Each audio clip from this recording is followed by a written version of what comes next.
and just saying, I'm not having to go out and try and do it all perfectly right now. What I'm going to do for the next 8 weeks, I'm going to create a little ritual. I'm going to do one thing a day to condition my mind, right, so that I get strong, so I follow through. I'm going to read something. I'm going to listen to something. I'm going to immerse myself. I'm going to go for an intense jog, or I'm going to go lift weights, but I'm going to do it consciously to get in a state where I'm going to follow through. That's number one, because people follow through when they're in state. Second, I'm going to get clear about why this is a must for me. It's not because my back's against the wall, but because I want to master an area of life that could create some freedom. I'm not going to master it overnight, but I got the system, I got the plan.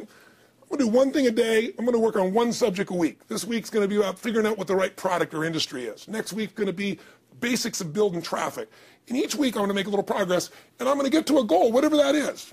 I'm going to make $1,000, my $300 in a week. I'm going to get to my $2,500. That first $2,500 is the most excited. Unbelievable. The first $300. I remember it's the most life-changing, too. It is the most life-changing. I remember I was supposed to be a truck driver, making $24,000 a year because I'd be making the most anybody in my family had ever made. How'd that work out for you? Yeah, real well. Thank God I'm not driving a truck, right? I think you could pull the truck. I figured out I could pull it with my finger, man. I could do it with my teeth. I could pull it with my teeth, right? 36 grand a year was the goal. If I could make 3 grand in a month. When I did that, was out of my mind. And then it was like, could I make 10 grand a month? Then it was 10 grand in a day, then 100 grand a day. Then could I make $1 million in a day? I had a day where I made $400 million in a day. The stock value of the company I took public, my personal stock. But it was probably after I did it, though, so it doesn't really count. I'm just joking. You're right. People don't remember who's first, Tony. 400 million, $1 million. Yeah, who cares? Who cares? No, I'm not saying that's amazing, though. I'm not saying to brag. Of It's course. because they told me when I was on stage, I had this audience of about 15,000 people at the Continental Center. It was during a stretch break. I was doing what I loved, rocking the house. Everybody's going crazy. And they go, the stock's worth $400 million right now. I was like, wow, that's cool. It's like, okay, I don't want to sound stupid. It's like, what's next? And I went right back to what I loved. Once you break through, then it just becomes a game. The people that are getting your products have not yet broken through in most cases. The breakthrough happens by conditioning your mind every day, by feeding it a role model or story. It's putting yourself in a peak state where you follow through by getting physically strong. It's creating a little ritual of doing a little bit each day, and then you get momentum. But the most important thing of all is what we started out with. Why? Absolutely. Why is it a must for you?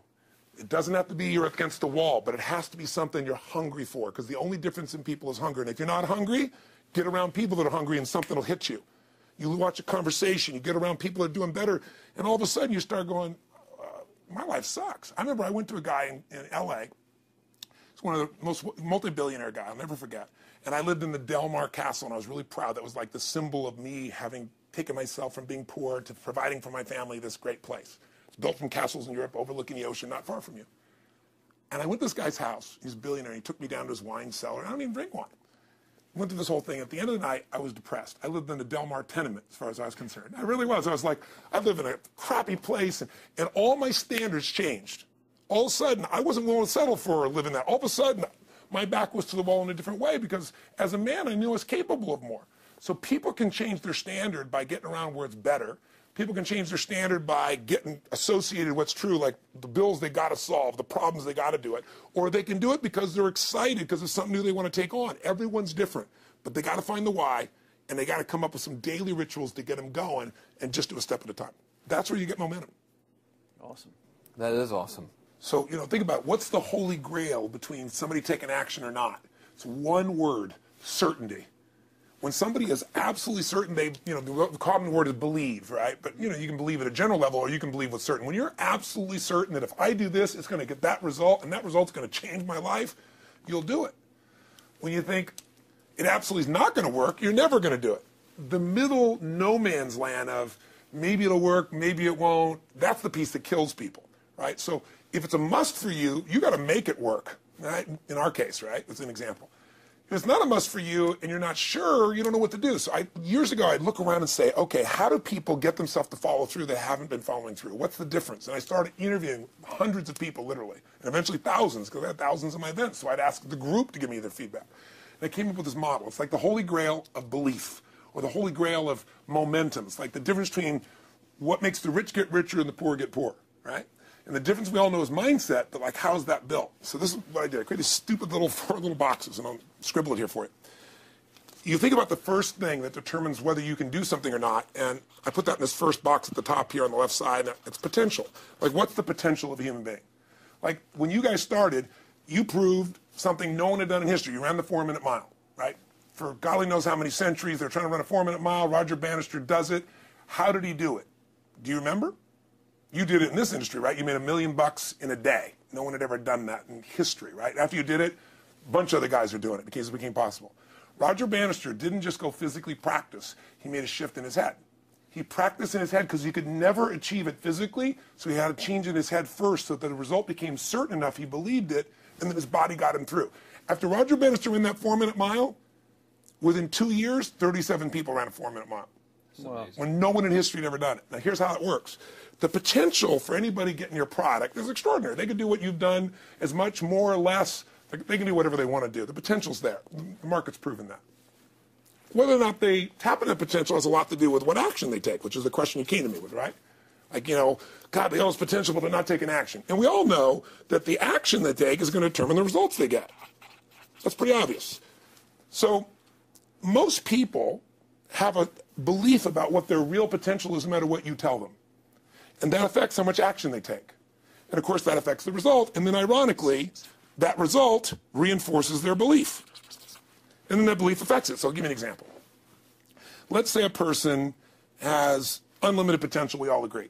But they take little action, little results. Why? Because they have to start with a problem with their belief. They don't believe it's really going to happen for me. Maybe for Frank Kern's because he's got the cool hair and stuff, or maybe it's for you because you're so driven, but it's not me. Maybe Tony Robbins because he's a freak, got these big teeth. Whatever their thought process is, right? They got this thing, right?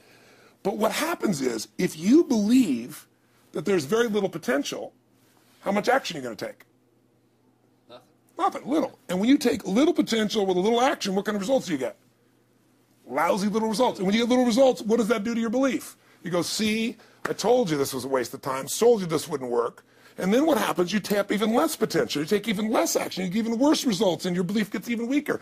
And this sucker feeds on itself until you are in a downward spiral. It's poisonous. It's poisonous and it's self-fulfilling.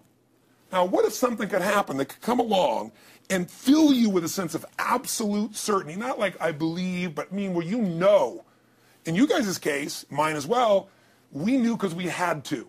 Because we burned the boats. There was no other option. We had to find a way. We weren't going to live that way. We all did it in different ways and for different reasons, but in essence, that was it. If you get yourself in a state of certainty that this is going to work, I'm going to find a way, and if this doesn't work, I will make the way, then you tap a lot more potential. And when you're certain in your potential, you take massive action. When you take massive action, you really believe in something, you get great results. When you get great results, your brain goes, see, I told you I was a stud. I told you this thing would work out. Now you're even stronger. You tap more potential, take greater action, greater results. That's how you went from $300 in a week to $2,500 in 5 days to $100,000 in a month to $1 million in a day. Same thing with you. And we get momentum. That's why the rich get richer and the poor get poorer. Now some people go out and they go, well, I'm going to take a bunch of action. All right, I'm going to open this product. I'm going to try it. And they'll say to you, I even did it. But it's like a salesman who goes and knocks on the door, and he knocks on 100 doors and says, you don't want one of these, do you? yeah, exactly right. You know? And even if he doesn't say it verbally, his face says it because he doesn't believe it's going to work. So his voice, his body, the execution is so weak. Maybe if he talks to 100 people, somebody's going to buy out of pity. They don't want his kids to starve, right? But he's not going to get the result. So the core difference in people is how do you produce certainty when the world isn't giving it to you? You go out and you try. In your case, you're 100,000 in debt and nothing's working. How do you keep yourself going? The way you did it, the way I did it, the way you're doing it, we may not have done it consciously, is we didn't change our potential. That was there. And it wasn't even taking more action. Taking more action with a belief it's not going to work, it's not going to change anything. We got results in our head that made us feel certain as if it had already happened. True or false for you? True. Right? So give me an example so people know I'm not just making this crap up. Well, I mean, just like when I had nothing, I already knew I was driving like Ferraris and Porsches and stuff because I always wanted those cars. I already knew I was going to have them. It was inevitable. Right. I inevitably, that was just my inevitable outcome. But how did you do that? Did you have a ritual? Did you think about it regularly? Was it one time you thought about it, or was it something you had an obsession towards? I had an obsession towards it. I mean, I used to work at a video store, which was the last job I ever had in my life. Thank God. And I used to go to work almost every day, and I used to bring 2 magazines with me to read on my breaks. Entrepreneur magazine, just to read about business and everything else, to read about what other people are doing, look for role models. And I used to carry an auto trader with me. And I used to look at Porsches that were for sale. And people always used to ask me, what are you doing with that Auto Trader magazine? I'm like, well, I'm just picking out the Porsche that I'm going to buy. Right. when Which probably got you a lot of crap. I did. People made fun of me. Sure. I actually had a boss at that job tell me, you know, you really shouldn't do that to yourself, John, because it's very, very likely that is never going to happen. That it's very likely that you're never going to have that car. Yeah. That's the kind of belief he was trying to put in my head.